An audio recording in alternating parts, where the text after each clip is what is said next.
नमस्कार दोस्तों, मैं GK Tripathi, pharma business person and sales motivator. मित्रों, बीच में कुछ गैपिंग थी हमारी भाग दौड़ की वजह से, सो हम आपके बीच में अवेलेबल नहीं हो पाए। अभी हम पुनः एक बहुत सुंदर टॉपिक लेके आए हैं, क्योंकि हमारा जो भी टॉपिक होता है वो जुआ वर्ग पे होता है। एक हमने आपको वीडियो दिया था जिसका नाम था भारत में नहीं है बेरोजगारी। मैंने उस पर बताया भी था, रीजन था। तो आज हम उसी से मिलता जुलता चैप्टर्स जो हमारे फार्मूले हैं उन पे हम चर्चा करने के लिए आपके सामने कुछ पॉइंट लेके आए हुए हैं। आइए उन पे हम चर्चा करते हैं। मित्रों, एक शब्द आता है बेरोजगारी। मैंने कहा भारत में नहीं है बेरोजगारी। अभी भी हम इस बात पे श्योर हैं, क्योंकि हम जापान, चाइना, रसिया, इन देशों से हम अपनी तुलना करते हैं जब, तो हमारा युवा वर्ग जो है थोड़ा सा उससे बहुत ज्यादा पीछे दिखता है। क्योंकि हमारा युवा उद्यम की नहीं सोचता है, सिर्फ हम सर्विस सेक्टर को ही पसंद करते हैं, जहां हम अपने आप को बेरोजगार कहते हैं। इसके पीछे का सबसे बड़ा रीजन क्या है? बेरोजगार से बारोजगार होना में सबसे पहला क्वेश्चन आता है स्किल डेवलपमेंट, यानी हमारे अंदर कार्य कुशलता कितनी है, हम कितने कार्य कुशल हैं, किन किन चीजों की जानकारी हमारे पास है। जिसका दूसरा शब्द आता है स्पेशलाइजेशन। हम स्पेशलिस्ट कहां हैं? भाई जाहिर सी बात है कि सर्विस सेक्टर दो पार्ट में बटा हुआ है, एक गवर्नमेंट सेक्टर, एक प्राइवेट सेक्टर। जहां सरकार के पास जितने रोजगार के संसाधन हैं उन्हें सरकार प्रोवाइड करवाती है। चाहे शिक्षा की हम बात करें, चाहे सेना की बात करें, चाहे अदरवाइज किसी भी विभाग की हम बात करें, वहां में बैंकर्स हुए, वहां गवर्नमेंट को जितनी भी जरूरत होती है गवर्नमेंट उन्हें ऑफर देती है और उन ऑफर के थ्रू बच्चों को लेती है और धीरे धीरे वहां विकसित करती है। सेकंड जो हमारा क्षेत्र आता है वो कारपोरेट आता है, प्राइवेट सेक्टर आता है, जहां कंपनियां हैं, रियल एस्टेट है, फार्मास्यूटिकल्स है, इंश्योरेंस है, वगैरह वगैरह, ऑटोमोबाइल है।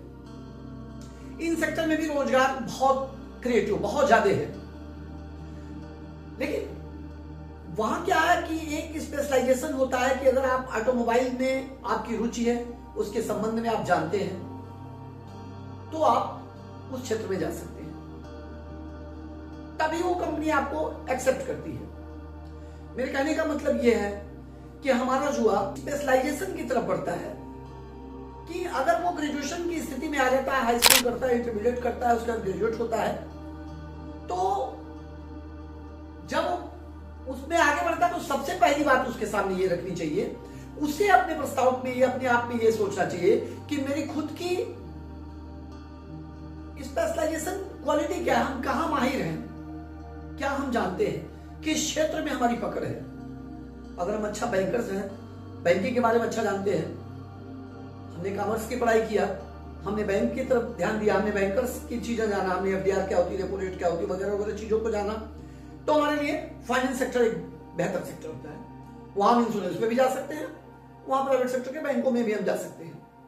अदरवाइज दोनों में ना जाकर के हम कुछ नया बीच का इनोवेशन करते हैं, खुद एक काम करते हैं। जैसे हम एक छोटा सा एग्जाम्पल देंगे कि अगर इंश्योरेंस में आप एडवाइजर के रूप में, एजेंट के रूप में अपना करियर शुरू करते हैं, तो वहां आपको फाइनेंस के बारे में जानकारी होनी चाहिए कि आपका पब्लिक का जो आप बीमा दे रहे हैं, चाहे वो टर्म दे रहे हैं, यूनिट दे रहे हैं, वगैरह वगैरह कुछ भी दे, एंडोमेंट दे रहे हैं, वो पैसा लगता कहां है, उसके बारे में भली भांति हमें जानकारी होनी चाहिए, फिर वो क्षेत्र हमारे लिए होता है। अगर हम ऑटोमोबाइल की दुनिया में जाते हैं, वहां के बारे में हमें स्पेशलाइजेशन है, हमने उसकी टेक्नोलॉजी जाना है, तो उसमें भी दो टेक्नोलॉजी आती है, एक सेल्स आती है, एक उसके मैन्युफैक्चरिंग पॉइंट पे हम जा सकते हैं। तो अगर हमें दोनों में से कोई भी, देखिए होता क्या है, अगर हम सेल्स जानते हैं तो हम सब कुछ जानते हैं, क्योंकि सेल्स का सबसे बड़ा फॉर्मूला क्या है, हमारे सामने वाला हमसे सेटिस्फाई हो जाए, उसे लगे कि सामने वाला बंदा जो समझा रहा है उसकी चीजें हमारे को समझ में आ रही है, हमारी नीड को बता रहा है। भाई हम इंश्योरेंस में भी सेल करते हैं, ऑटोमोबाइल में भी सेल करते हैं, फार्मास्यूटिकल में भी सेल करते हैं, बहुत जगह सेल करते हैं। एनीवे, तो एक स्पेशलाइजेशन की अगर हमने पढ़ाई कर लिया, हमने उसकी पकड़ बना लिया, तो क्या होता है, हम एक अच्छा काम कर सकते हैं। क्योंकि ये 140 करोड़ प्लस जनता के बीच में भारत में हम निवास करते हैं, फिर हम ये रोना रोए कि हमारे पास रोजगार नहीं है, फर्क नहीं है। नहीं, हमारे पास देखिए, मैं शुरू से कहता चला हूं, एक स्पेशलाइजेशन होना चाहिए, एक कार्य कुशलता होनी चाहिए, जिससे लोग हमें खुद खोजे, इस चीज को जान जाएंगे। जैसे होता ना कि हमारा जो यूथ है, हमारा जो युवा वर्ग है, क्यों कंप्लीट सक्सेस नहीं है। अभी आप किसी गांव में चले जाइए, एक बात पूछिए कि भाई साहब यहाँ कितनी जुआ की टीम रहती है, कितनी जुआ रहते हैं, तो पता लगेगा इनका स्किल ये इतनी जुआ रहते हैं। भाई साहब इनमें कितने रोजगार में है, चाहे गवर्नमेंट जॉब में है चाहे प्राइवेट सेक्टर में है, तो इतने लोग हैं। फिर ये एक्स्ट्रा जो बच रहे हैं वो क्यों नहीं कुछ कर रहे हैं, तो उसके पीछे क्या है, वो करने के लिए कुछ उन्होंने अपने अंदर कोई एलिमेंट्री, कोई ऐसी कार्यकुशलता डाला ही नहीं, कोई स्पेशलाइजेशन डाला ही नहीं है जिससे उन्हें अगला हायर कर सके। अभी क्या है, आप कॉर्पोरेट सेक्टर की बात ले लीजिए, बहुत सीटें खाली पड़ी हुई, लोगों को सेल्स पर्सन भी चाहिए, लोगों को ऑफिशियल जॉब के लिए भी बंदों की जरूरत है, लेकिन वहां उन बंदों की जरूरत है जो वहां थोड़ा सा एक स्ट्रक्चर आपको समझा दिया गया, इसके बाद खुद आप आगे लेके चलते हैं और उनको आप बढ़ाते चले जाते हैं। तो ड्यूटी ये नहीं है कि इसका रोना हमें रोना चाहिए कि हम बेरोजगार हैं, गवर्नमेंट हमें जॉब नहीं दे रही है, किसी कार्य क्षेत्र में हम लगते हैं तो कुछ महीने बाद हम रिटर्न चले आते हैं। अपने को ग्रो करने का सबसे बड़ा 3 पिलर होता है, मेहनत, ईमानदारी और खुद का विश्वास। मेरा मानना है इन तीनों में से अगर एक भी कम होगा तो बंदा सक्सेस नहीं होगा, पक्का। तो ये तीनों होना ही होना चाहिए। अगर ये तीनों का मापदंड देखना है कि हमारे अंदर है कितना, तो इसके स्किल मीटर हम खुद है और कोई दूसरा नहीं है। एकांत भाव में, शांत भाव में बैठ करके हम खुद अपने आप में सोचें, देखें, समझें, तो हमें खुद पता लग जाएगा कि हम कितने स्किल्स हैं, हमारे अंदर की कार्य क्षमता कितनी है, हम क्या कर सकते हैं। क्योंकि जिस देश का, ऐसे समझ लीजिए कि इस परिवार का, समाज का, देश का जुआ आगे बढ़ता है, वो देश अपने आप आगे बढ़ जाता है। उद्यम के सारे पावर हमारे पास अवेलेबल है, क्लाइमेट हमारे जैसी है, गवर्नमेंट हमारी मदद करे। अभी मुख्यमंत्री युवा उद्यमी योजना निकली हुई है, जिसमें आपको गवर्नमेंट इतना प्रोत्साहित कर रही है कि अगर आपको बैंक से पैसे मिल रहे हैं, 5 लाख रुपए की धनराशि दी जा रही है, नो इंटरेस्ट, कोई ब्याज नहीं लिया जाएगा, और कुछ अच्छा अगर कर जाएंगे तो आगे 10 लाख भी गवर्नमेंट देगी विदाउट इंटरेस्ट, कोई ब्याज नहीं आपसे लिया जाएगा। तो फिर कुछ छोटा सा भी उद्यम तो आप डाल सकते हैं, लेकिन देखिए उद्यम भी तभी आप डाल सकते हैं कि जब आपके अंदर एक स्किल हो, सीखने की क्षमता हो, कुछ तो आप जानते हो। तो सबसे बड़ी बात क्या है कि हमारे जुआ में स्पेशलाइजेशन आना चाहिए। और जानते हैं एक सबसे बड़ी बीमारी क्या है हमारे जुआ की? बहाना साइट्स। ये बहुत बड़ी खतरनाक बीमारी है। यार ये काम हमसे नहीं होगा। क्यों नहीं होगा भाई? सब कुछ हमसे होगा। दुनिया में जितने भी उद्यमी आपके सामने दिख रहे हैं, उनकी पृष्ठभूमि उठा के पड़ी जाए तो बहुत ही नीचे के पायदान से वो उठ करके उस ऊंचाई तक पहुंचे हैं। उन्होंने मेहनत किया, उनके लिए भी बहाना साइट्स था कि शायद मुझसे नहीं होगा। आज आप देख सकते हैं, किसी भी उद्यम को उठा के देखिए। आज हम एक बैंक का नाम लेंगे जो शीर्ष पे है, कभी भी आज तक उसकी प्रॉफिटेबिलिटी कम ही नहीं हुई, जिसका नाम है HDFC बैंक। होम लोन से शुरू होने वाली एक संस्था आज बैंकर भी है, और वो विश्व के बैंकों में उसका नाम है। वो भी तो एक उद्यम है, वो भी तो किसी की सोच है। उस समय उन्होंने ये सोचा, HDFC की स्थापना जब हुई तो उस समय उन्होंने ये सोचा कि जब लोग लोन लेने से डरते थे और तब HDFC ने कहा कि आप हमसे पैसे लीजिए, घर बनाइए और किस्तों में भुगतान करिए, और आज ये हैबिट में आ गया है। मैक्सिमम घर फाइनेंस पर ही बनते हैं, पैसे लेते हैं, घर बनाते हैं, धीरे धीरे उनका पैसा बनते हैं। HDFC ने अपनी शुरुआत उस समय किया था जिस समय लोग होम लोन से डरते थे, दूरी बनाते थे।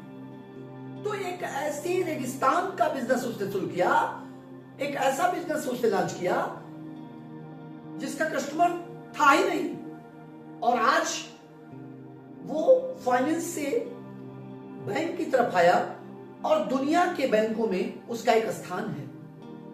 कभी भी HDFC की प्रॉफिटेबिलिटी कम नहीं हुई, हमेशा बढ़ी है। तो किसी की सोच है, हुंडई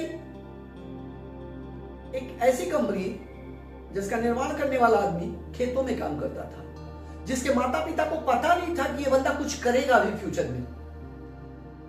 खेतों से काम करते हुए भाग के बंदा भागा, शहर की तरफ गया, उसने शहर के जीवन को देखा, अरे यहां तो बहुत कुछ है, हम तो कुछ जानते ही नहीं है। हम तो खेत काटते हैं, खेतों में काम करते हैं, शाम को आते हैं, रोटी बनती, खाना बनता, खाते हैं, सो जाते हैं, कल की चिंता होती है, कल कैसे होगा।